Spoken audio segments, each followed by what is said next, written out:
Hello, hello. Good morning, good afternoon, good evening. Thank you for being here. Good to see everybody in the chat. As always, nice to see where you're joining from. Welcome. All right. It's been a week. It's been another week. I was gone most of the week, but back now. The sun is out this week. It looks like it's going to be warm in Portland, which is great. So yeah, quick reminder, if you have any questions, start your message with the letter Q so that it pops up in my questions column on the screen. And we're just going to start chatting about whatever comes up. If you have any questions, if you have any things you want to see demos of, I've got a handful of gear out again, but no plan. So I've got the Director 1, I've got the RØDECaster video, there's a YoloBox over here that's still charging. And yeah, if you have any questions, let me know. We can see what we can connect together and try out. Question from Blacks United. Have you looked at the Logitech Mevo to be used with the YoloBox? Interesting question. I have not actually done that combo. They're kind of separate ecosystems. So the Mevo really wants you to just kind of be in their ecosystem and not really use anything else. So they have the Mevo multicam app where you connect multiple of the Mevo cameras to, and it will actually do the stream for you. So like it'll run the stream, it'll do your multicam. There's some graphics capabilities in it. So the output of that app is going to be the stream itself. Now you could, of course, stream that into the YoloBox through the RTMP feature. Could be interesting. I haven't tried it myself. Thanks for joining, though. Lots of folks here. I was just in San Francisco last week, actually. John and Gwen are there.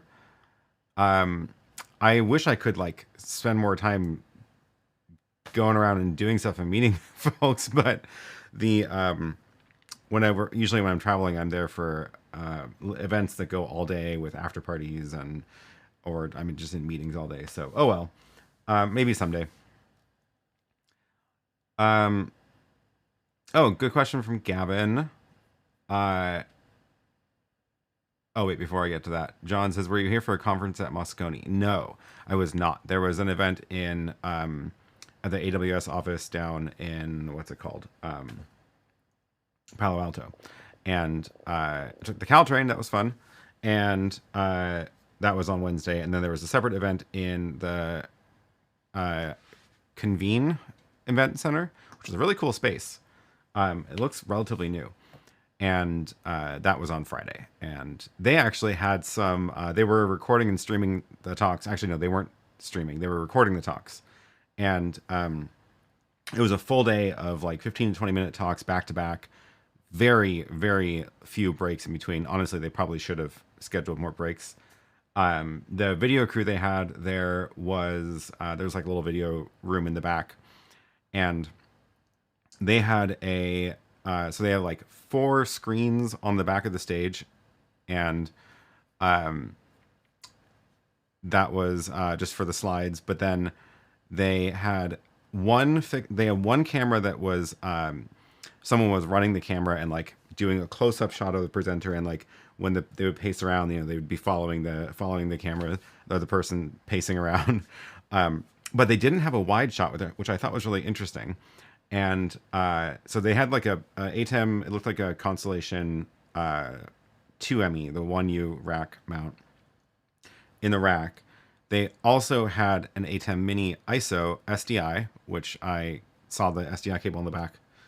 I got a glimpse of that, and they were using that to do an ISO recording of the one camera and the slides, and that's all it was doing. I was like, that is a good use of the ATEM Mini ISO. For the price, it's a pretty good 2-channel ISO recorder. I'm assuming it was a backup because there was another. I couldn't see everything in the rack of gear, but I'm sure they had a Hyperdeck in there somewhere. So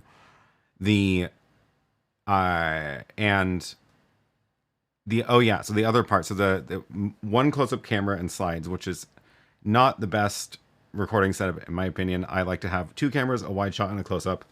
But then they also had, I think it was 2 people running around with cameras that were not piped into the ISO recording. It looked like they might have had a wireless transmitter on the camera. I'm not sure if it was only a monitor. And I think it might just be for, I couldn't tell if it was like B-roll for the event recap video or if they're going to splice it into the videos of the talks. We will see. All the videos will be on YouTube. My talk will be in there as well at some point. So I have no idea when they're going to post them, but I will, I will let you know when I learn more. Cool. Okay. Lots of questions coming in now. Gwen says, took the Caltrain. That was fun. Not something you hear a lot. It was nice. It was good. Yes, John, it is electric. It is, I don't know. It was nice. It was quiet. It was fast. It was much faster than taking a car down there. That's for sure. I was staying up in the city. So it was, I did take a self-driving car from my hotel to the Caltrain station, like a mile or whatever. And then Caltrain down and was smugly looking at the traffic on Google Maps the whole way. Only downside was the Caltrain station is kind of far from the AWS office at the other end in Palo Alto, but oh well. Marcus says, what's the story behind the Apple computer behind you and how does it work? I know, isn't it fun? It's so I got from a friend this Mac, but it was only the shell. It was only the case and there was no guts in it. So I found a LCD screen that is approximately the right size. I don't know if you can see, but there's little black bars on the top and bottom. That's just like construction paper that I put a strip of below and above. And the so it's just an LCD monitor back there, but then I have a SDI to HDMI converter inside the box that has a LUT on it that makes it look kind of bluish, black and white bluish. There's a hint of color if you look closely. Actually, you can kind of see it in the map. But then it is, because it's connected into the ATEM, I can of course route any of the video feeds into that as well. So I don't know if I actually have Stream Deck buttons for it now that I think about it. I probably should. Because I have Stream Deck buttons for the TV, so I can change what goes there. But I should really do... Maybe we should do that live. Yeah, I don't have any Stream Deck buttons for that. I should make Stream Deck buttons. But I can do it in the ATEM software control. So I can say, actually, you get the overhead camera. And now you can see my hands. It's kind of fun. Or I can put just a logo in there, or my computer screen. You can see a ATEM software control in the Mac. And yeah, the LUT on there is the trick that makes it, gives you the full effect. No wide would make me super nervous if I was tech directing. Yeah, it was definitely like, it wasn't live streamed, so, but still, like, I would be nervous about when the camera person doesn't correctly follow the person pacing at the front of the stage. That's why you always do a wide shot. I don't know. We'll see how the video comes out at the end. Have to take the Waymo if you're here. Yeah, honestly, it's way more fun than I thought than it should be. Although I did get stuck in one. It wasn't that bad. It like pulled over to pick me up, and then there was a very, very large truck. I think I actually have a photo of it. I think I have a photo of it. Let's see if I can find it.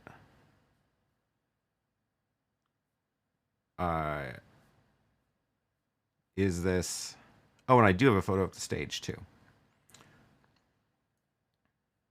Not a very good photo of the stage.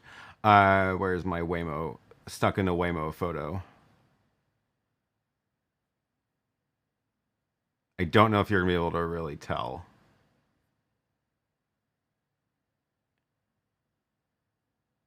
I should have taken a close-up of the screen. Darn. Yeah. Well, okay, so you can kind of see. Where is the... Oops. Get rid of the sidebar.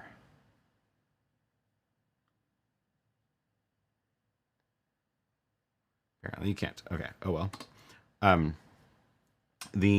So this is where it picked me up, and see how there's like these little posts there? So that was like...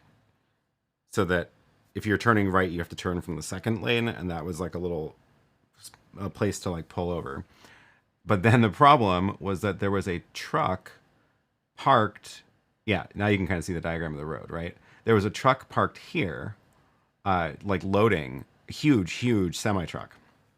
So anybody who was in this lane, who was trying to turn right, would have to go past this truck, turn into this lane, and then turn right, which basically meant that nobody, even if they really like wanted to, realized that there was a car here trying to turn left into that lane. So it just patiently waited. It was waiting and waiting and waiting until there was a gap in the traffic, but there was never a gap because nobody could see that there was a car waiting, so nobody would even wait to let it in. And I was like, this is an interesting edge case of the self-driving cars, because it's, being patient and hoping somebody will let it in, let it turn left. But yeah, I don't know. It was eventually it went through like several light cycles, and eventually I got a little notice on the screen saying customer support is taking over, and they did something that made it, I guess, be a little bit more aggressive about finding a gap. And then somebody finally let me in to that lane, and then we were able to turn right. But I think customer support had to come in and like nudge it and do something. So that was interesting. Yeah, most of the issues with Waymo are it being too cautious, which honestly is not the worst thing in the world. The reluctant marketer says, I've been interrupted by an ad by Photo Joseph. What ad? What ad was it? I'm curious, because sometimes companies will take a YouTube video from like my channel or Joseph's channel and run it as an ad themselves, even though we don't know about it. And it's like, it shouldn't be possible to do that, but it is. And I have some concerns about that.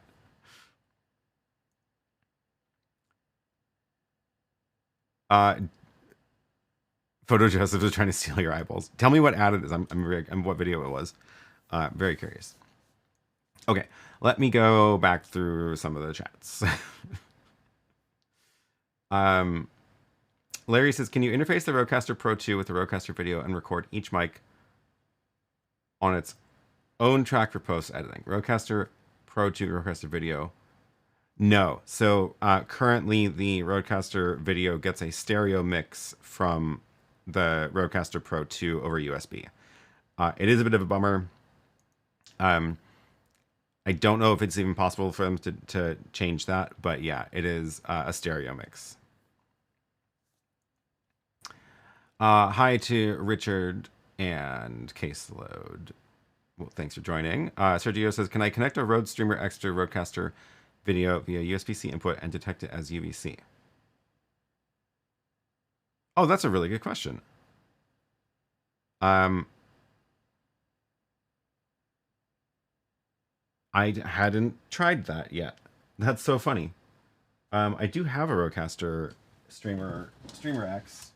Is it handy? Kind of handy. The question is, do I have the right power cable for it? So the Rodecaster video only supports certain types of webcams. So I have no idea if this provides the right webcam feed. It looks like I have almost the right power for it. I'm missing the other half of this power cable. It's strange. Oh, I think I have an extra one over there. This is interesting. I hadn't even considered that combo. Okay, we're gonna do that. I think that's plugged in. We're gonna plug that in here. Okay, and then we're gonna give it a video feed. Input. And then we're gonna give it a USB feed, which is gonna be this cable, which is hopefully not gonna take apart everything on the desk when I run it. These cables are so thick.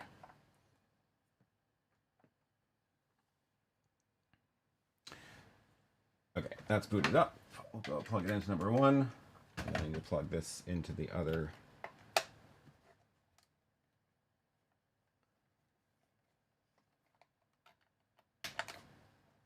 Okay, let's see if that works.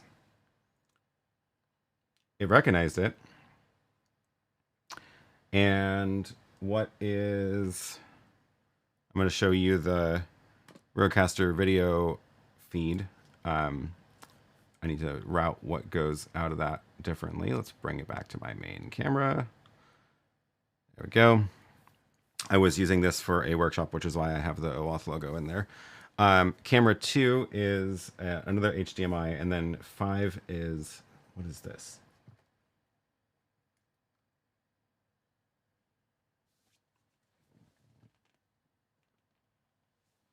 It's a capture card with a cable running from something that I don't know what's on the other end of that cable. Nothing is on the other end of that cable. That's the answer. Okay. And then 6. So it did recognize 6. It's possible. It's that yellow one, which is number 3. What is routed there? iPad. That's not a good thing to route. Let's route the Apple TV. Oh, look at that. So that Apple TV video is the RØDECaster, the Streamer X. So I should be able to press mute. There we go. Nice. So that works. That's useful.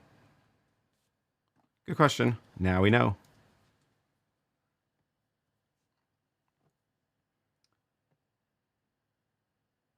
The reluctant marketer said the ad was about vidlock. Okay, good. That's good. That was a sponsored video he did, which I'm pretty sure he knows is running as an ad. That is good. They actually want me to do a video, a sponsored video about that too, so I might do that.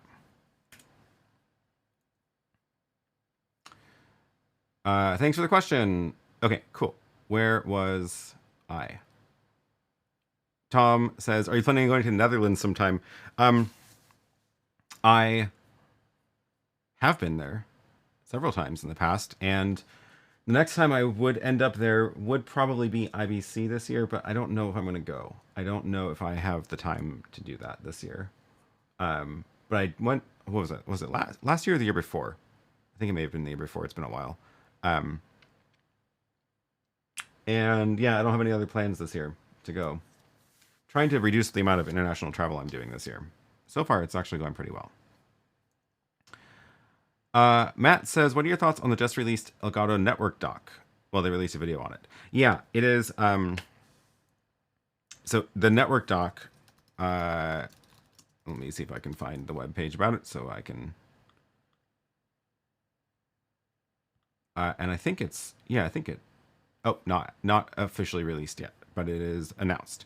They had this at NAB, and somewhere, if I have the iPad, I have a video about it. Or not about it, but I have little B-roll clips about it. Essentially what it does is it is like having the Stream Deck Studio rack thing like in this little box with a USB interface. So it is basically it turns any Stream Deck into a PoE network addressable Stream Deck, including with companion support, which is pretty cool. I am actually pretty excited about it. I think it is a really smart idea. So, and it's made to fit inside of the shell of the large Stream Deck. So, no, I think it's a good idea. If you have any Stream Decks that you were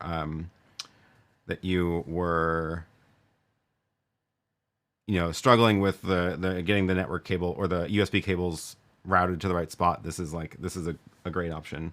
And it does work with Companion. So in Companion, it'll show up as the same way that the Stream Deck Studio does, as a remote surface. So that's how it'll work.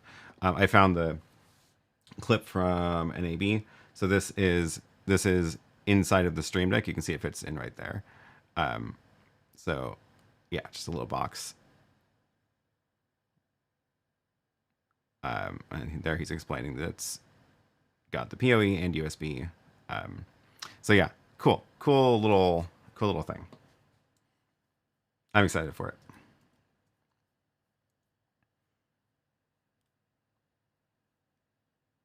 Follow up Raspberry Pi versus network. So yeah, if you are the other way to do this is to put a Raspberry Pi in a box, plug Stream Deck into that, and then install the companion satellite software on the Pi, and then companion satellite can show up as a remote interface as well.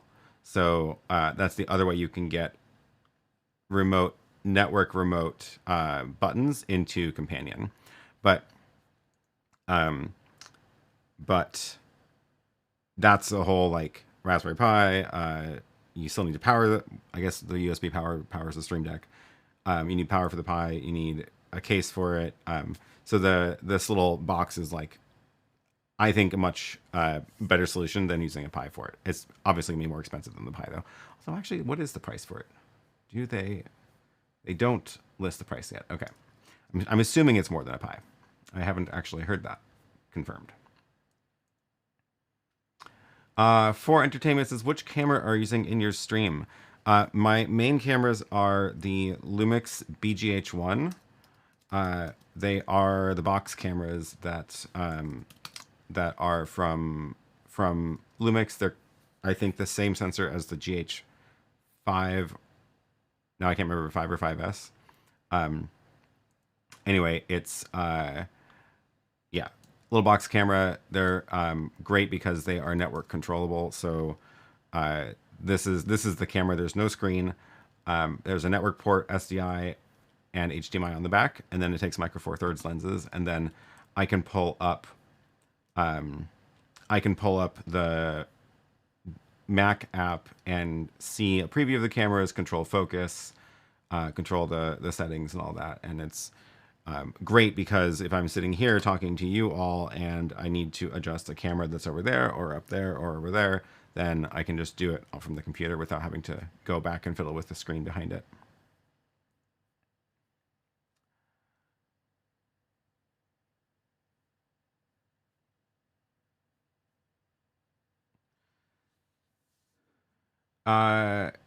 Caseload says, to Aaron or anybody in the chat, I'm a videographer who gets frequently asked to live stream events with one camera. Is the YoloBox Mini enough, or should I get the Ultra?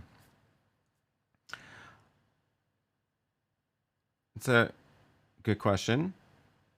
I think that if you really truly are going to be using only one camera, the YoloBox Mini is probably good enough. If I remember correctly, I really wish I had this table. There's a table somewhere that Frank sent me about the specs of the CPUs inside of all the YoloBoxes. And there's like a table that shows which Snapdragon chip each of them uses. But we might be able to just find it if we just look at them one by one. I know their main spec page usually doesn't talk about the Snapdragon specs. But sometimes they put it in their blog posts. Oh, I found one. Okay, so the Mini and the Pro have the 660 chip. The Ultra has an upgraded chip.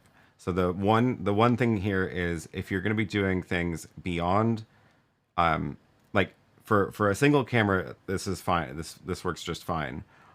If you're going to do a camera and graphics camera and USB camera and whatever, then probably long term the Ultra is a better bet because it has the upgraded chip. So it has the oh hey, that's me. It has the 865, so it's just got more power in it. Oh yeah, this is they took my video and turned it into a blog post. I forgot about that. I guess that's fine. The Ultra is definitely has more power. So if you're gonna be doing anything that involves eventually more than one camera, I would go that route. The Mini is a great size, though, I will say.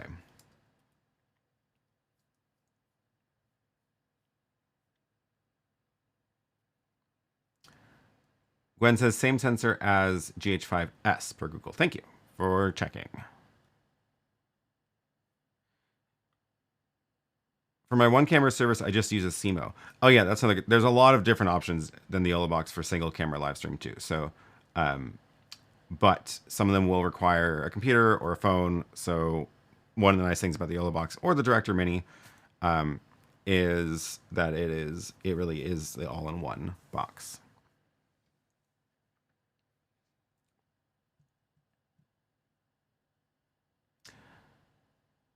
Ed Universal says, does Playo be run on an Apple TV? No, it is a it is I thought it was just like Windows and Raspberry Pi. I don't remember if it runs on a Mac either, but definitely not an Apple TV. CDO11 Live says, I know live streaming is a topic, and I know we both use a lot of Blackmagic ecosystem to achieve this. ... More of my work is narrative now, and wonder if you are also looking at any of the bigger Blackmagic cameras for streaming or narrative corporate work. I don't do that kind of work anyway, so I haven't had a lot of reason to investigate the new bigger Blackmagic cameras. I did have a pocket 4K camera at one point, and I realized that I don't like color grading, so I ended up getting rid of it because you kind of have to color grade in order to use it, or even for live. I mean, it has a couple of built-in profiles, but I just decided I want the picture to look right good out of the camera. So happy with my BGH ones now. If, you know, there's no screen on them, so if you are going to end up using them for other things, maybe not the best bet, but for this situation, it's perfect.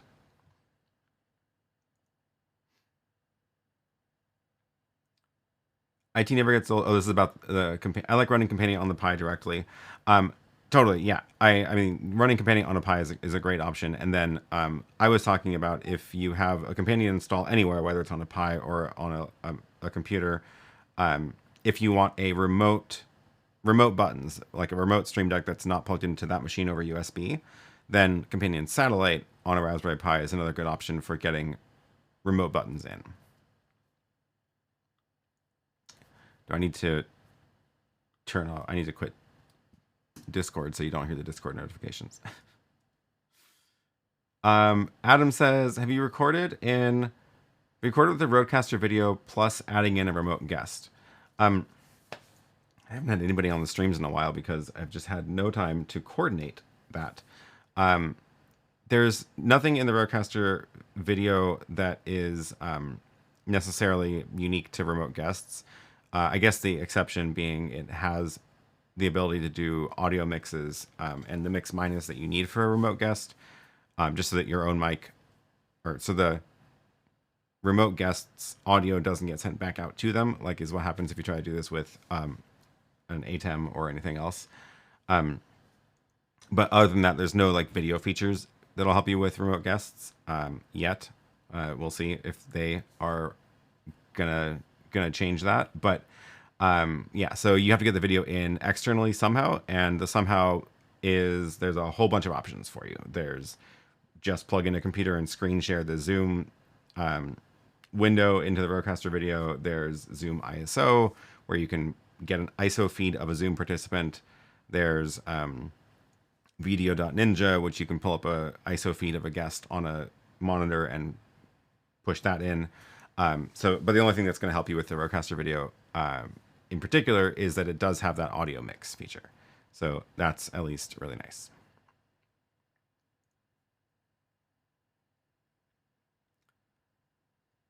DJ Rainbow says, is there a company that makes a case for the YoloBox Ultra? Like a case I could plug all the cameras on the outside of the case. I have not seen that with the Ultra. I've seen a couple people do that with ATEMs, and OC actually makes one for the GhostStream. But I have not seen anybody do that for the YoloBox. You can kind of DIY one if you don't mind getting your hands a little bit dirty with like a drill and or a hacksaw. Then you can get these little connectors that go on the outside of the case to make like pass-throughs. There's a bunch of videos about on the internet about that too now. So that's an option. But I haven't seen anybody make one for the YoloBox in particular. Because I assume you mean more than just like a cage for the YoloBox. I assume you're talking about like you want it in a box that can close, but then all the ports are on the outside. The what is the? See if I can find the GhostStream one. Yeah, there it is. I assume this is what you're talking about. This kind of thing, right? So this is the one for the GhostStream where and they actually make it themselves. And then this has ports. Do they have a photo of the back? This has ports on the back for all the video connectors.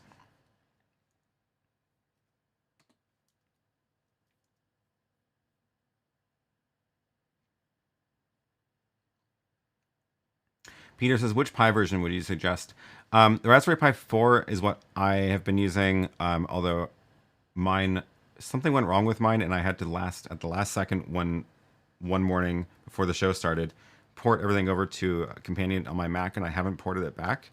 The Companion on the Mac runs a lot faster, and like the buttons, the screens update much faster from the Mac.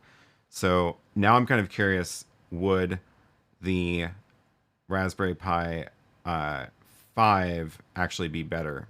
And I haven't tried it yet. I haven't set up a Raspberry Pi 5 yet. But the 4 is what I've used for years, and it's fine. It's just a little bit like you see the buttons update when you go page to page.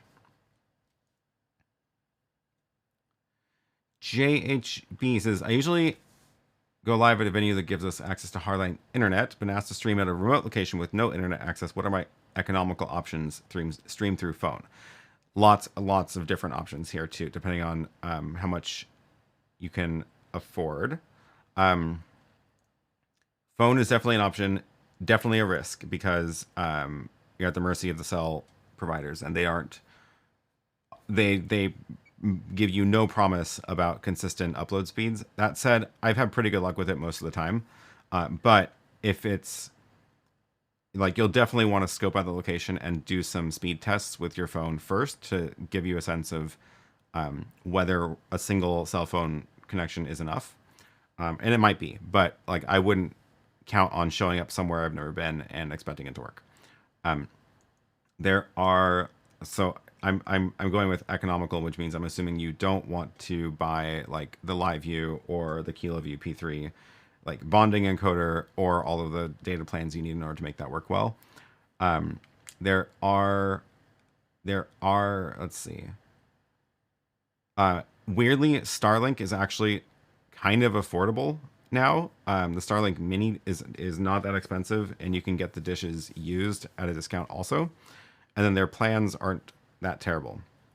I actually just got one, and I'm going to do some tests with it, mainly because I need another uplink for this when I'm going to go do some rides around town with the KiloLink, KiloView P3 Mini. So I wanted to give this a SIM card and Starlink and see how it goes. What are some other economical? If you have a YoloBox or Director 1, you can get a SIM card and pop it right in, which is kind of like a phone, but you'll probably get a better result because especially with the Director 1, it has antennas, external antennas that will give you a better cell signal, even if your phone, yeah. So the other thing to keep in mind with whatever you do is drop your encoding bitrate and frame rate as low as you can possibly go, with still giving the quality you know that's acceptable. If you are streaming to something that can take H.265, that'll give you a lot better quality with a lot lower bandwidth. You can stream like 2 megabits up. A 2 megabit stream over with H.265 will look decent enough.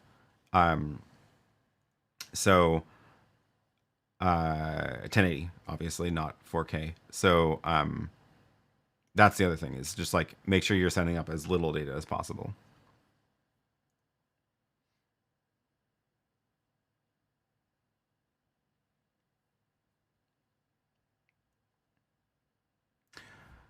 Vibler Creative says, what software are you using to stream and bring in the comments on the screen? So it is like a very custom pile of code that I wrote, but I do have a browser extension that works similarly, and that is linked in the description below. So you can find that. I also have a video about that that's linked below.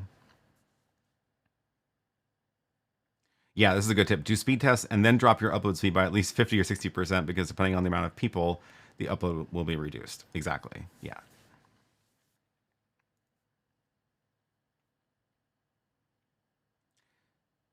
Studio Odium says, can you use the Hyperdeck minis for recording an ISO camera feed? Yes. And use that for replay in DaVinci? Yes. And use that back again in an ATEM Production Studio 2ME?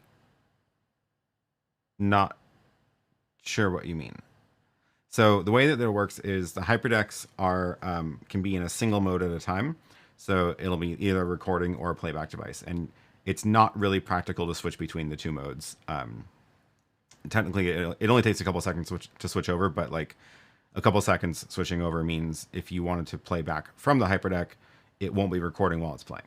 So think of it as a one-way device. So for the replay workflow, the Hyperdecks record to a network drive, and it'll just be continuously recording. And then in Resolve, you have that same network drive mounted on the computer, and then you can pull those video files as they're being recorded. You do then need something to get the video out of the computer, which is an Ultra Studio or Deck Link, or now the new ATEM G2. So if you're using a Production Studio 2ME, you'll need to get like the Ultra Studio or the Deck Link card for the computer to output the video feed from Resolve. Hopefully that makes some sense. I think that's about all I got on that. Keith says, have you given a tour of what's in the racks on the desk recently? Anything new? Nothing really new in a while. I've got the it's kind of messy. I've got my patch panels here. So these are the main HDMI patch cords that I use. The first four are inputs, so I can send video into the rack from here.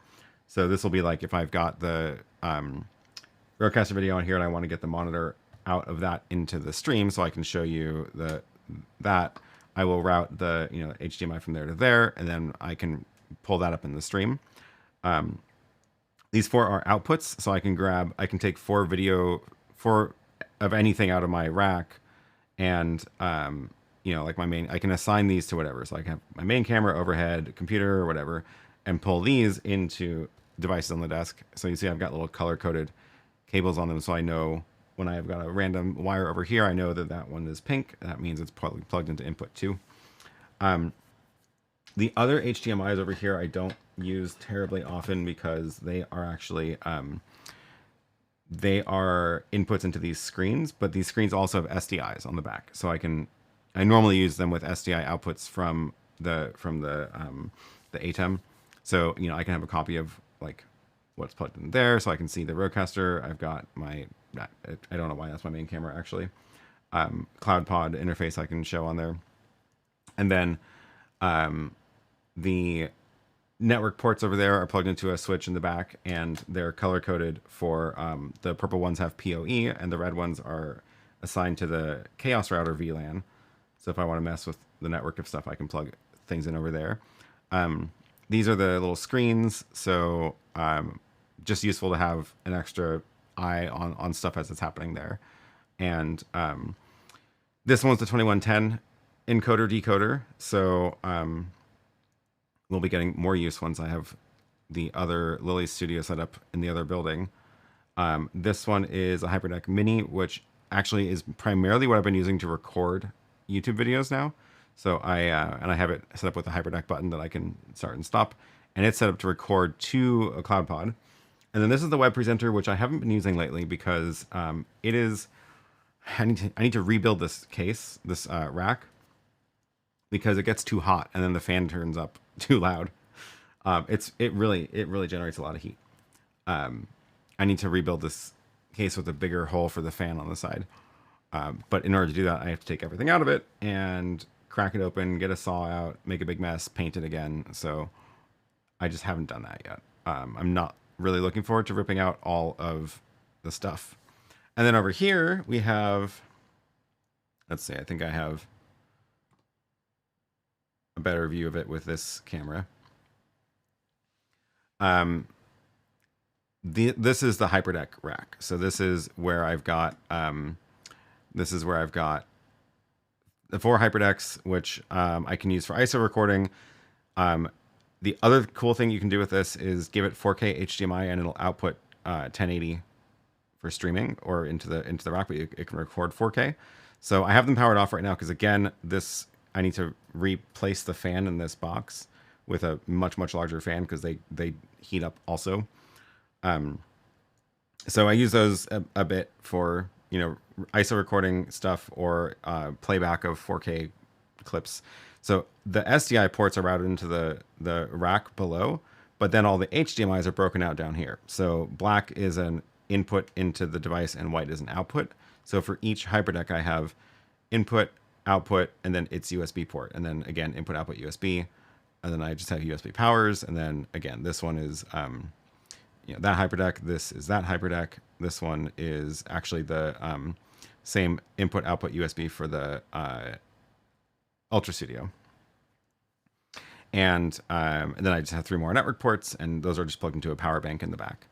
And then, yeah, this is the Ultra Studio that's got the chats. It's also a handy SD card reader, so I can plug in SD cards from the cameras or stuff as I'm recording things.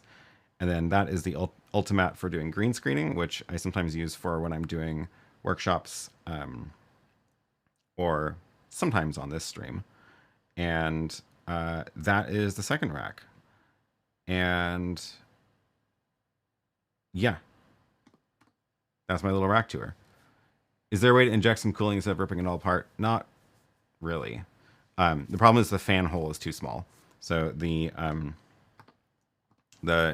hole for this is way too small. And I have a new fan that's actually the size of the 3U. So my plan is to cut a new hole in the side of that case that's actually this tall, and it'll be just a giant fan, which will also be actually a fan. This isn't even a fan. This is just a grill covering it. So these are all blow air that direction. So I'm going to make the fans blow that same direction, and it'll really pull air through that way and give it a lot more room to vent out. But yeah, I have to rip it all apart.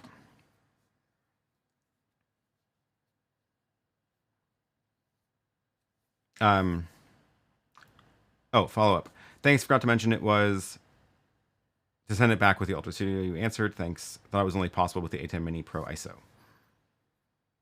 Yeah, no. So the replay workflow works the same regardless of which ATEM you're using. Actually, you could do it without with any video switcher, because what you're doing is you're taking a video feed into a Hyperdeck to network storage, and then from Resolve through an Ultra Studio. So it's HDMI or SDI in and out on both ends. So it doesn't need to be an ATEM in the middle. The new ATEM G2, ATEM Mini Extreme ISO G2, long name, has essentially an Ultra Studio built into it over a Thunderbolt interface. So that, at least the idea is, I haven't tested it, but the idea is that Resolve could output directly into that ATEM without an extra device, which is super cool. I'm excited for that. Keith, thank you for the super chat. Thanks for the tour. Oops, where'd your comment go? Well, thanks.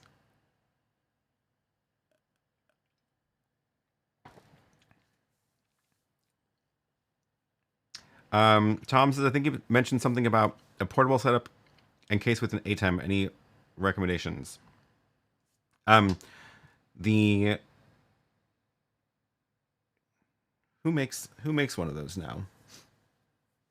I know there's been a handful of people building them. Caleb, of course. Um, now I can't remember where you can find them. I'm sure you can just Google ATEM mini case and find a bunch of them now.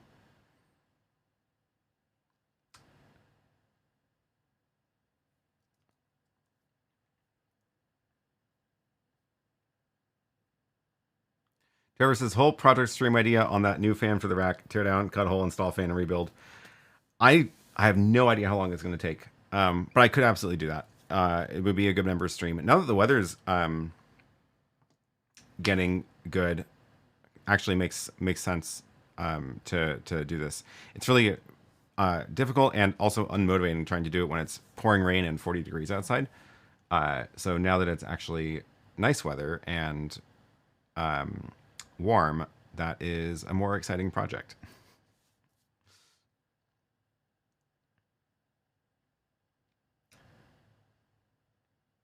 Ping now. Oh, yeah. He makes one. Here we go. Thank you for that. I knew there was someone. This is the one I was thinking of. He makes a couple of different cases, rack as well as cases, and then yeah, has breakouts for the video ports, different configurations. So, yeah, there's an option for you for ATEM case.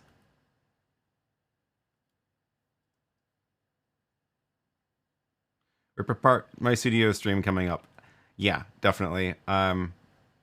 Yep. It will happen.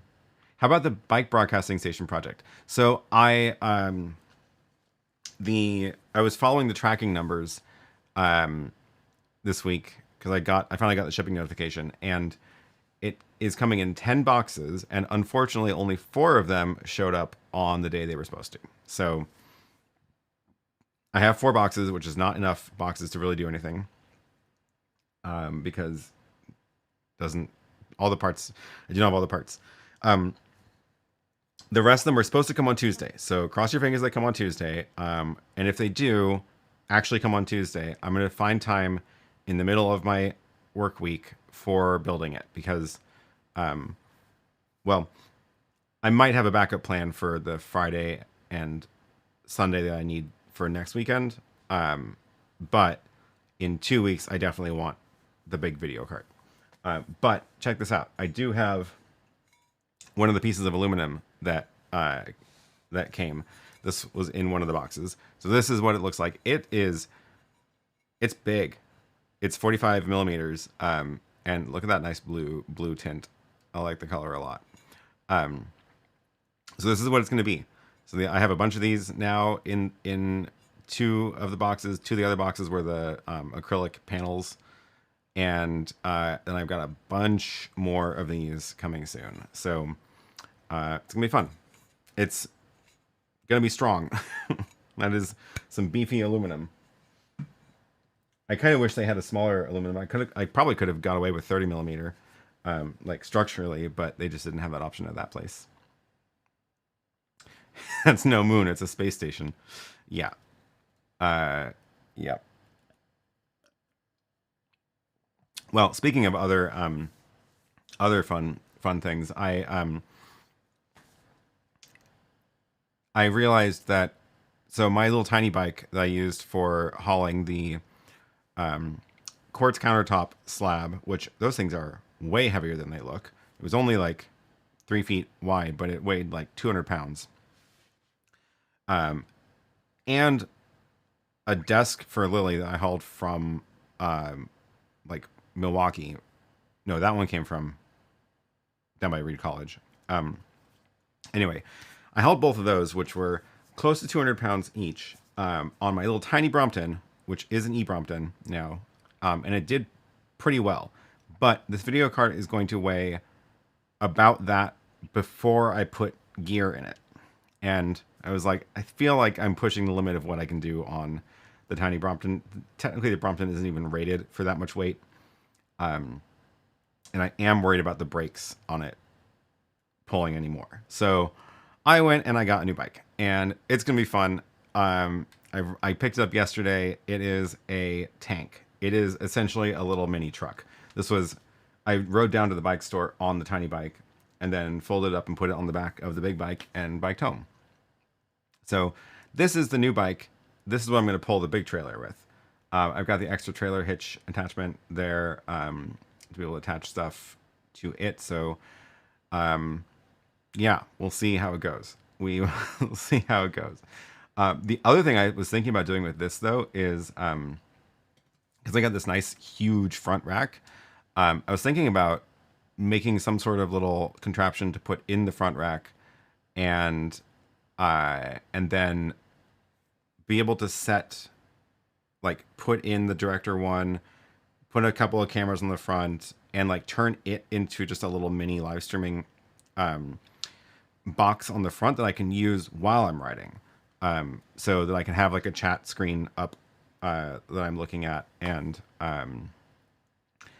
yeah, so I'm gonna try some of that too. My goal with all of this is you know, I want to pull the big cart, but I also want to be able to do more live streams this summer on a bike with gear like the Kilo View, because I keep saying I'm going to test this, and then I keep not really being able to do it because it turns out when my bike can only really hold, like, either I'm pulling a trailer, which means that everything is really packed up, or it's my little front bag. It's awkward to like take stuff in and out. So I want to be able to put all this stuff in working condition with an iPad for chat and all that, and actually, you know, ride around while I'm doing a live stream. So that'll be fun. All the pieces are coming together. Yes, and a mini Starlink for sure. So I could put that on the back rack and get internet that way. You should get AR glasses for the chat. Okay, that would actually be a really good use for the AR glasses. You know, I suspect it's a scam, but the company that what is it called? Even I don't know the glass. I'm sorry. Let me clarify. I don't think the glasses are a scam. I think that the company that contacted me is a scam. So there's these glasses that are like in, you know, pre-release that look like normal glasses, but they have a little screen on them. This is basically what I would want in AR glasses. Like, they look like normal glasses and they have a very small screen. I got an email claiming to be from their PR company that would like me to do a review of them, and that is usually how the scams start. So I will reply to them, but I don't think it's real. So we'll see. Probably what they're gonna do is be like, download this contract and sign it, and it's actually an exe file that takes over your computer. So not not optimistic. Neil says, I heard you like bikes, so I put a bike on your bike. Yeah, absolutely. Is it powered? Yes, it is an e-bike. It is that bike is heavy. It is it's a heavy monster. It's got the Bosch motor and Bosch battery. What's the range? It is what is it rated at? It says it can haul 463 pounds gross vehicle weight. That's including the bike, the rider, and whatever it's pulling. So I've got some wiggle room. And what do they rate the range at? It depends on the speed you're going, because it has like multiple levels of e-assist that you can go. It says between 28 to 61 miles, depending on how much you are making it do work. And then you can also add a second battery, which I might have to do, and then it, of course, doubles the range.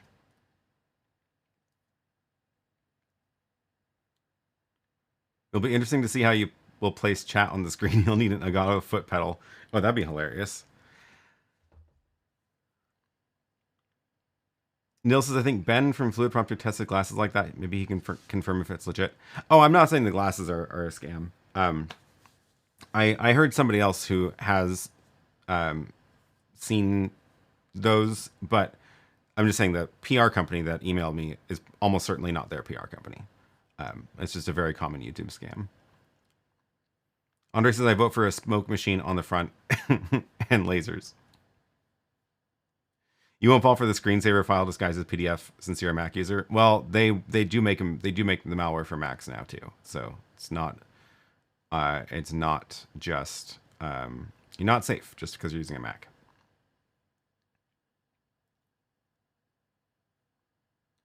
Have I seen the OC Duet 8? Yes, and they just launched the new firmware, and I wasn't able to install it before I left for the last trip. But I have it here.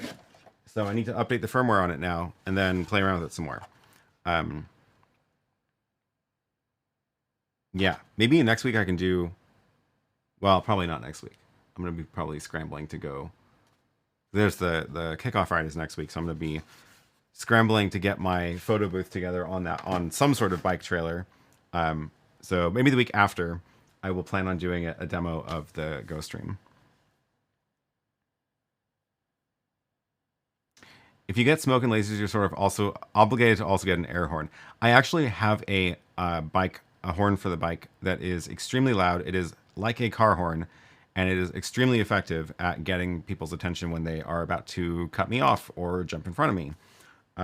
They usually, because it sounds like a car horn, they think it's a car, and then they immediately react and stop whatever turn they're about to make, and then get very surprised that it is me on a tiny bike. So it's great. Absolutely. And I got another one for that bike. How about the Ray-Ban Meta glasses? Have you tested them? I have not. That is a... I don't know. I don't know really anything about them. Adam says, how long does it take you to set up all your gear on a typical off-location live stream project? I usually about an hour if I'm really fast. And I'm trying to get... This is another reason I want to get this cart, is so that I can come with more things already assembled. So the idea with the... I think I have the... Oh, need to let it load. The idea with the...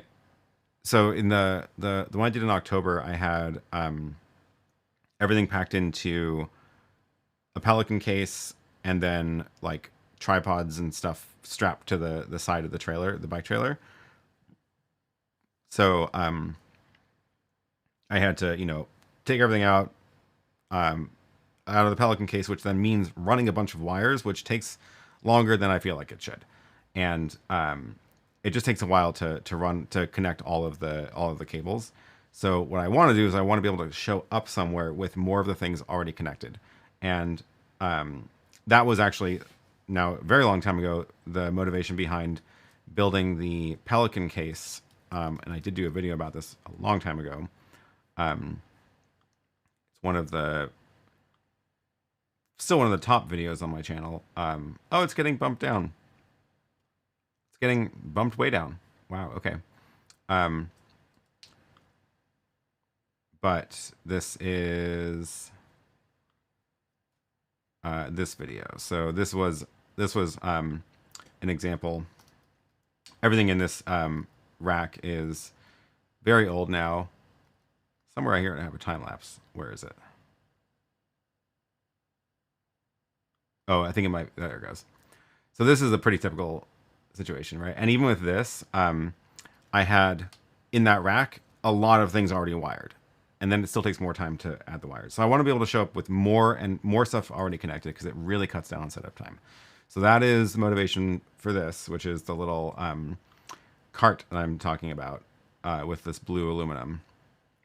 And the idea is to be able to throw a bunch of stuff in there and have it mostly wired so that I only need to connect cameras.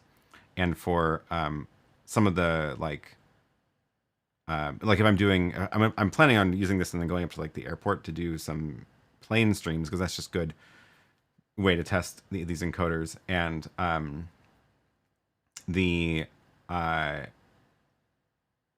for that, like, I may only need one camera on a tripod, and then I'll have, a camera mounted somewhere in this for a view of me or a view of the desk.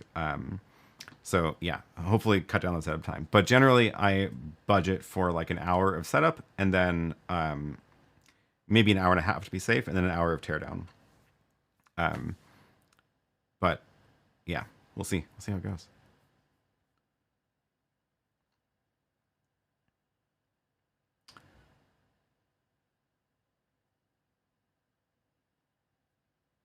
Software control for OC is coming on June 15th. Makes sense to wait until with demo until then. That is a good point. I will plan on doing a live demo after that. Then, so that would probably be then probably not the 22nd, because that is the MySpace ride where I will also be pulling that trailer, and that means June 29th. Am I worried about road conditions, pothole, rocks, or weather? Yeah. So this is not going to be rainproof.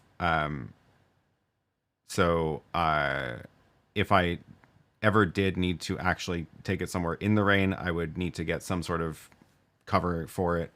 But I'm not planning on that for now, because I'm planning on just doing it during the sunny weather months here. Road conditions, yes, definitely a concern. But I generally know how to get around avoiding the really bad roads now. And we have decent bike infrastructure here. So when it is like on a bike path, I know either that it's smooth or I know where the bumps are so I can avoid them. But yeah, definitely a concern. You need to add a smoke machine to the lasers to show better reflecting off a disco ball. Oh my gosh. Disco ball is still up for grabs. Smoke lasers, disco ball, and some RGB. There we go. Yeah. Well, I cover the remote caller function in depth. Super interested in how they implement it. Me too. Yes. I will definitely take a look at that. How can I show the talent the streaming status? So, like, whether it's streaming or not, generally, I don't think the talent needs to know that, but what the talent usually does need to know is what's on screen.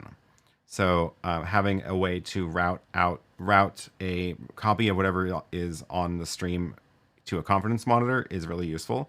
That is actually one of the reasons why single HDMI output switchers are extremely limiting, and it's why they went and added a third HDMI out on the new ATEM. So if you look at the back of it, you get 3 HDMI outs, and that way you can route.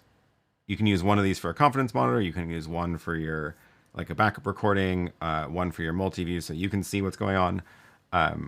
But I would route a copy of whatever's on the program stream out to a confidence monitor for people, because then they can see whether they are they're on the air or whether it slides or whatever.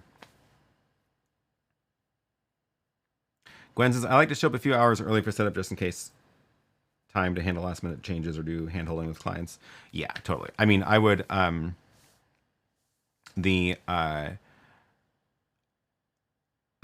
I would absolutely not expect to be able to show up an hour before the show and go live in an hour. There's always gonna be stuff that you need to deal with. It stresses me out if I've only been given like doors open 90 minutes before. That's like super tight. So definitely a couple to 2 or 3 hours would be nice. And depending on the client, last minute changes, because sometimes they're like, oh, we actually need to be able to have people use their own laptops, or actually we need sound from we need to be able to have speakers in the room. Didn't you bring those? Because they're not provided by the venue. And you're like, sure, we can figure that out.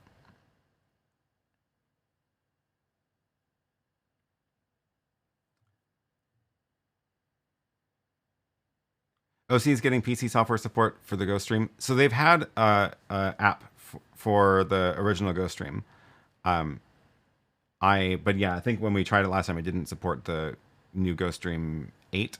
But yeah, there is a PC app. It does. It's very similar to the ATEM software control. I actually think it's a little better designed, but it's the same idea of like it is a remote control interface, but probably what you're going to end up using it for is all the configuration, because it's a lot easier to type in a stream key by copying and pasting on a computer compared to copying a file to the SD card and then loading that in the GhostStream, etc., etc. Does the Duet 8 ISO record? Yes, thankfully it is. They called it Duet 8 ISO, and it does in fact ISO record, unlike the RGB Link Mini Pro ISO, which does not ISO record.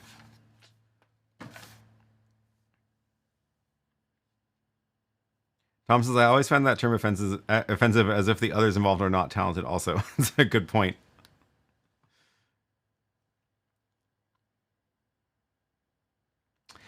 You do want to show streaming status, not the on-air, because we do stop streaming for some insider content. Okay, sure, yeah. I mean, there's definitely a couple ways to do it, and it totally depends on what gear you're using. If you are using a ATEM, then like this is the multi-view of the ATEM that's streaming right now, and you can see there's that on-air in red. So if this kind of view is acceptable for the people who are actually in front of the camera, you can choose a wait, no, it's not on the minis. I think it's the extremes let you customize the layout a bit, and you can choose, whether you want the audio meters or whatever. So that's one option of just showing them this multi-view. The other option is to then like break it out to a separate indicator somewhere. So if you are using Companion, then you could do it like you could do it like a tally situation. So actually, here, let me do this because I have this here. If I have a USB cable for them, where is an extra USB? What is this guy? Yeah.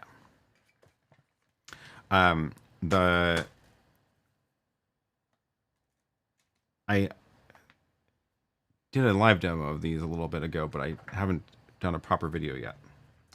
These little tally lights. Let me find the link to that. Companion. Yeah. So here, we can make a little on-air light from this. So if you're using Companion, these little things are called Companion Buddy, and they get on your Wi-Fi, and then they can connect to your Companion instance.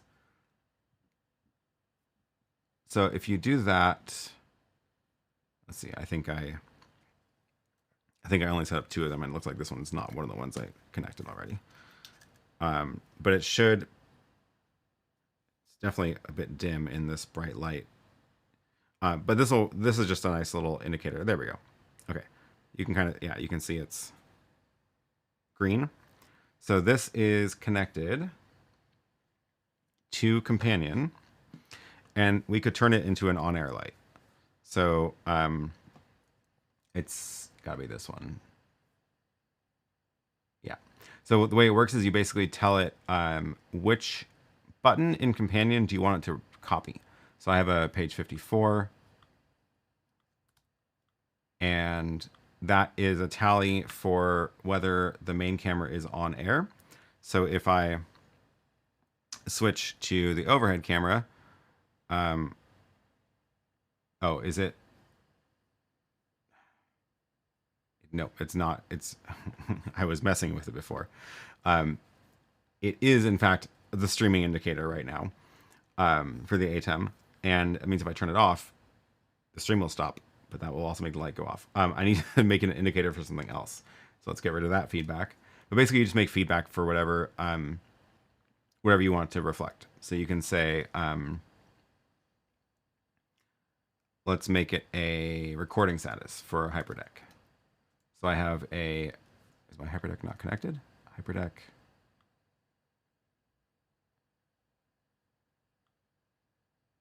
Is that this one?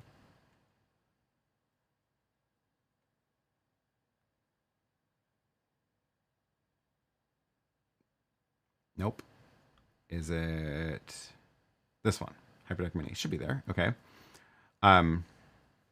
Let's make it a feedback for Hyperdeck. There it is. Transport status. So if it is recording, we will make it red. And if it is not recording, it'll be black. So now as I, if I, on the Hyperdeck, hit record, then you can see the companion button lights up, and this now reflects the status, the recording status. Oops, I made that background not actually black. There we go. So now it's off or red. So you can do the same thing with streaming status, and then you can make it a little tally light. This is small, so if you need a bigger one, I guess you'll need to find a different option. The Reluctant Marketer says, I've been live streaming to LinkedIn recently. Nerve-wracking. You get the stream key 1 hour before live, and you can only test it for 10 minutes before it becomes invalid. That is nerve-wracking. Musty says, I have 4 Hyperdeck Studio HD Pro with timecode from a Tentacle sync. I also have an ATEM Mini Extreme SDI ISO. Is it possible to get the same timecode into the ATEM? No, the ATEM Minis only generate their own timecode. So the best you could do is copy that to the others. So, yeah, it has the it has its own, and this is also weirdly true with the big one, I think. Yeah, so even with the big one, I have it can generate timecode, either time of day or just run, but it doesn't have a timecode input. So you'll need to just use your ATEM as the reference timecode for the recordings. Tim says, always last minute changes. Okay, here's a video in 8K. Can you play it live? Yeah, exactly. Exactly. My favorite is when setup is done super early and I get to hang out bored waiting for the show to start. LTC from Tentacle into an ATEM mic port as a workaround. Oh yeah, I guess that would be an option, is just recording the timecode audio. That would work, yeah. And then you do audio timecode sync instead of having it be baked into the video files.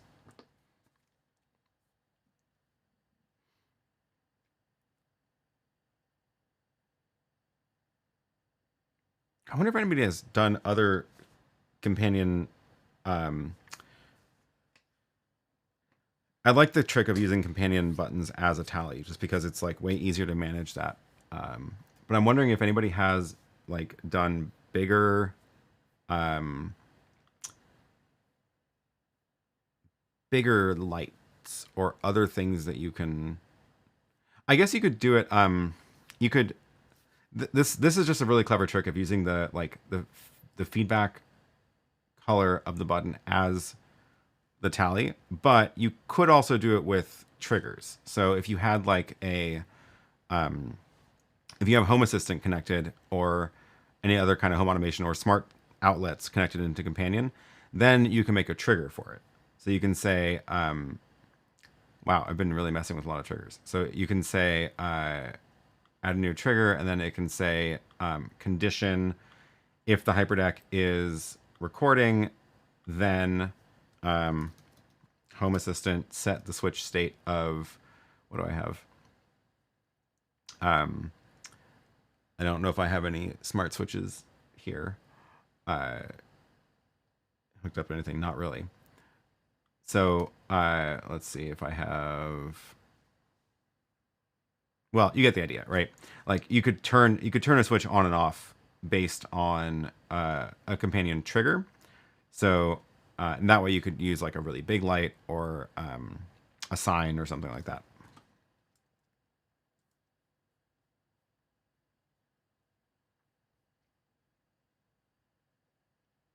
When you do the Duet 8 stuff, it will be interesting to see how the audio works now that they have XLR input and video follows audio. I absolutely agree.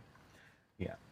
Yeah, XLR mic inputs and video follows audio. So like the auto switching for podcasts is in here.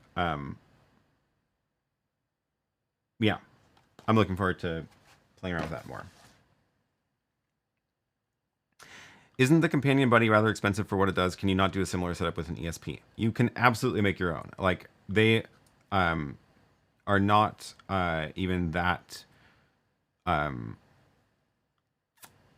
like they're not even that secretive about what it is, right? And the case is even 3D printed, you can tell. But like, can you make a little package that's this small and cute? Also, do all the software for it? I will say the setup they did is actually pretty good. The setup process is it uses Bluetooth, and they have a phone app or a web page that you connect to. How does it work? There was a they're set up because the problem is bootstrapping these of like how do you configure it with your Wi-Fi? Okay, here's their instructions. Right, so there's a button that puts it into broadcast mode. It broadcasts a Wi-Fi. You go to this URL to load up a web page that it hosts. Then you give it your main Wi-Fi password, and then it'll reconnect to that. Oh yeah, and you have to tell it where your companion is. So you can absolutely recreate this software with you on your own with an ESP if you want, but it's just they did a good job. But yes. Hollyland has a simple but great tally system for the ATEM VMix and other switchers. Oh, that's right. I remember seeing that. How does theirs work? I feel like theirs is very, very different. But it does look nice too. Theirs is, if I remember correctly, it integrates directly with the ATEM, not companion, which means it is. Where do they have their?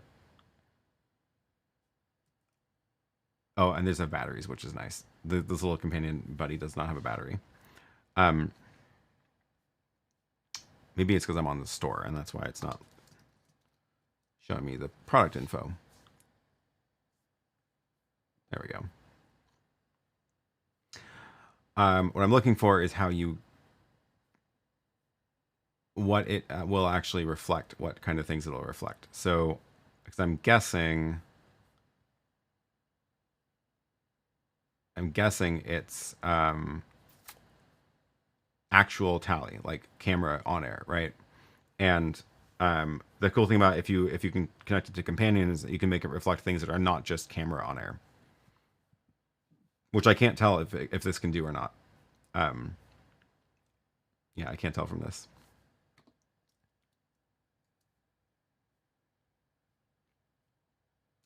Neil says, I remember the M5 stack programming stream. Yes, I did do that once. And weirdly, that live stream is still like getting views. And it really shouldn't at this point. But yeah. How do I get the timecode out of the ATEM into the Hyperdecks? It is carried along the video signal. So if you are here, let me go back to, I will use my PTZ camera as intended. So let me get these powered on first. And then I'll show you what that is. So these are all connected to the ATEM.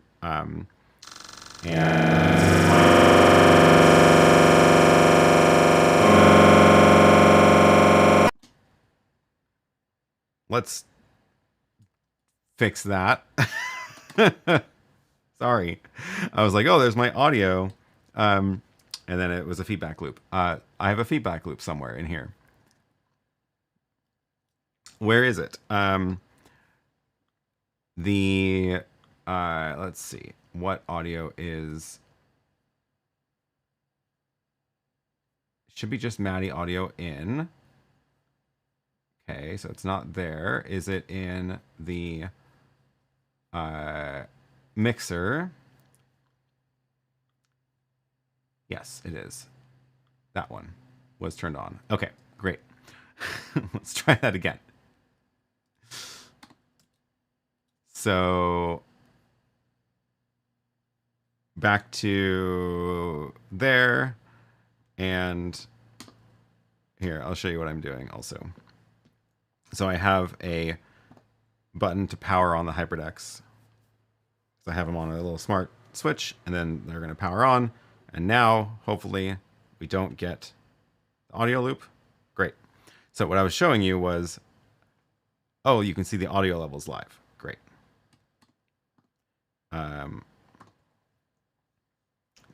So let's zoom in nice and close because this menu is very small.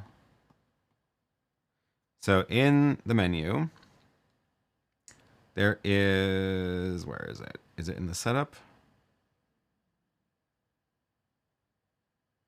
No. Oh, it is. No. Setup. There we go. Timecode. External, internal, or video input. So external is, if I remember correctly, and I need to pull up the back, a diagram up the back of this. If I remember correctly, Hyperdeck HD Plus does have a timecode input. Yeah. So there's an actual input for timecode. So if you have it set to external, it'll use the timecode coming in from there. But if you don't, since the ATEM minis definitely don't have a timecode output, then you can choose video input here. And if you do video input, then let's put this into record. Yeah, so now see how that is synced. That is my ATEM timecode. And my ATEM timecode is set to the time of day. So that's why it's 10:21. But I could make it free run and reset. And then it should. Yeah. And now it reset the timecode over here to match my ATEM. So that is, now I wonder where that video clip went. Oh, it went to the SD card. Okay. So yeah, that's the setting. The Hyperdeck should have that. I can't remember if the mini Hyperdeck has it. Let's find out. Because I have the mini over here also.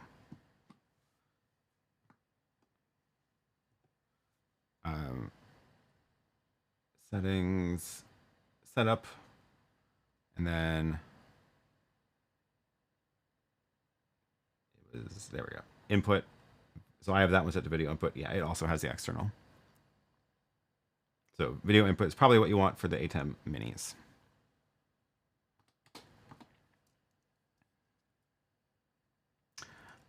Cool. Did I ever close the tab when I blasted you with feedback? Sorry.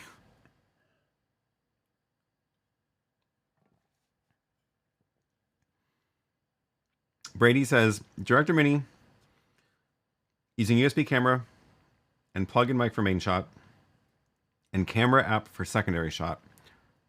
Any tips for managing delay between wired and wireless sources? The only real tip is use the cameras in a way where the delay doesn't matter.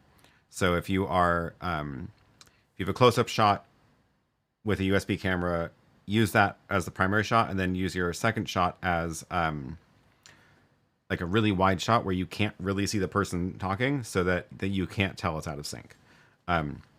Because you don't want to be adjusting the audio delay live between camera angles. I did that once on the ATEM just to prove a point, and like even on the ATEM where you can do it because you have macros that can do it like on a whim very quickly, it does not give a good end result. If I use LTC into the ATEM, how do I prevent the noise that's coming from the LTC to my live audience? Oh, yeah. So if you are bringing timecode in over the audio, over the mic, so if you're using, I know which ATEM we're using. You said it somewhere.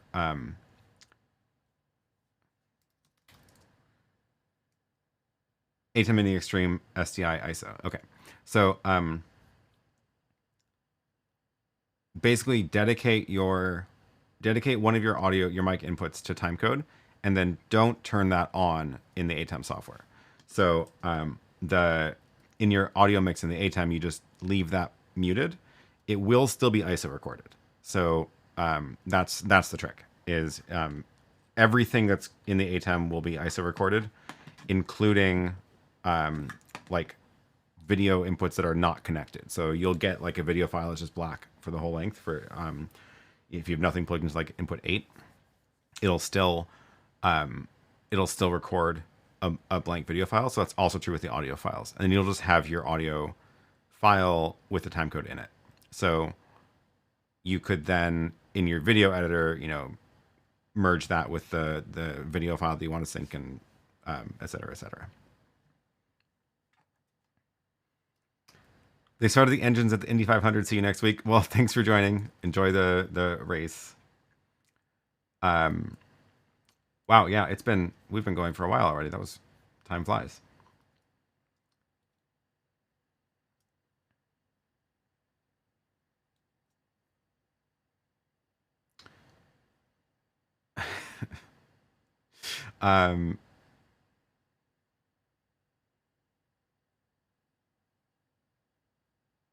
Cool. Oh, wait, did I miss? That one didn't show up in my questions. Should I bug Magewell for the Director Mini Beta 3.1 as it has issues running two Tail 2s at once? ObSpot Tail 2 cameras have shipped and will be here Wednesday. Oh, nice. That's great. You should. I'm surprised they actually haven't released the firmware yet for 3.1 because it's been there for a while. It's been out for a while, or the beta's been running for a while. I don't know about whether it has any fixes for running two Tail 2s though, so it's probably worth emailing them to ask. Oh, NX3D, I did see your email. Sorry, I've just been completely swamped. I will write back. White DSYX, so that's for the YoloBox Extreme. This one. Yeah, white cage with white handles. I think that sounds good. And then I can finally do a proper video on this because I like when I can do a video and show off the cases. I think I showed a sneak peek on that on the last week's stream, but that'd be great.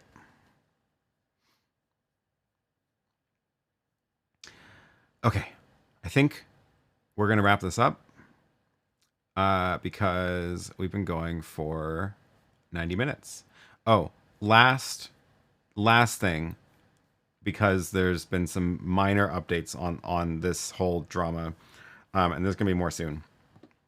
Caleb's channel, he's the one who joined me on the boat stream last summer. He left Digital Trends and started a new YouTube channel. I was subscriber number 12 or something, and now he's got 33,000 subscribers already who've moved over from, or who found him, and there he is now in the middle of a terrible fight with Digital Trends. They sent a copyright strike to his channel for the one video that he had on there, claiming that they own it because he worked there. It's all a big mess. He is. Oh, I just saw this. Expires on July 26th if copyright school is completed. So this is the problem with the YouTube copyright system, is that it favors the person who sends the claim, and like he has no recourse in YouTube now to deal with this, but now he has lawyers talking to their lawyers. So it is getting very expensive to fight this, and he will be posting an update soon with more details on what's been going on. So I'm not going to share the details because I don't know exactly what he wants to share. But he is fighting it. He is doing a fundraiser for his legal fees because they're racking up very quickly. Lawyers are expensive. I am planning on probably next week, because I think he's going to have the video out this week. As soon as he posts that, I'm planning on doing a, I guess, fundraiser for him, where any super chats that you send to me, I will just pass on to him for that week. So we will do that next week, try to raise some money for him. It's completely ridiculous what they're doing, and if you can find some information on this online at this point. There's been a few people who've done their own videos or written some articles about it, but I will go into that in more detail soon. And depending on how much he wants to share while this is all going on, I can even have him on as a guest. Be a good way to test some of the guest features of maybe the RØDECaster video. So anyway, keep an eye out for that ongoing situation to unfold. And hopefully he gets his channel back and can start making videos again. So with that fun note, we will wrap this up for the day. I need to go work on some bike stuff. I think I need to go attach some more screws and things. We work on building this little trailer into a photo booth. And yeah, hopefully the rest of the parts show up this week, and then I can do the big trailer assembly stream. With that, thanks everybody for joining today. It's been fun. Thanks to the extreme supporters of the channel, Tom, Larry, Kevin, and Marcin. And thanks to all the other channel members for your support. It means a lot. Make sure you've joined the members Discord. Find the link in the YouTube section below to the Discord page, and that'll let you in to the Discord where we can chat, and you'll be the first to hear when the packages with the rest of the aluminum arrives in that Discord.